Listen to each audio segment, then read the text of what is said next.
கொஞ்சம் கொஞ்சமா நாங்க அங்க செத்துக்கிட்டு இருக்கிறோம். மாட்டினுடைய பாலையும் தாய்ப்பாலையும் எடுத்து நீங்க சோதனையிட்டு பாத்தீங்க அப்படின்னா ரெண்டுலயும் டைஆக்சின் இருக்கு. எவ்வளவு பெரிய நச்சு மோசமானது.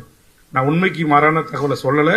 வெற்றிக்கு தெரிஞ்சிருக்கும், சுந்தரராஜன் அவர்களுக்கு தெரிஞ்சிருக்கும். கடலூர் ஷிப்காட்ல இருக்கிற இண்டஸ்ட்ரியில அங்க உயிர் கொல்லி இளநீர் என்பது உடம்புக்கு சூட்டை தணிக்கிற ஒரு பானம், இயற்கை கொடுத்த வரம் நமக்கு. ஆனா எங்கூர் ஷிப்காட்ல இருக்கிற பல 30க்கு மேற்பட்ட கிராமங்களில் இருக்கிற இளநீர் சுத்தம் செய்யப்பட்ட விஷ நீர்.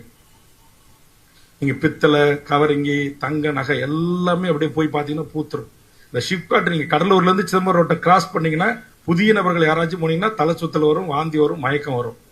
நானும் என்னுடைய அத்தனை அதிகாரி என்னுடைய 40 ஆண்டுகள் அரசியல் வாழ்வுல பல கமிட்டியினுடைய தலைவராக இருந்து கலெக்டர், மாசு கட்டுப்பாட்டு அதிகாரிகள் எல்லாரையும் கூட்டுக்கிட்டு போய் அதை பார்வையிட்டு இதெல்லாம் மாற்றி அமைங்க என்ன சொல்லி பார்த்துட்டேன்.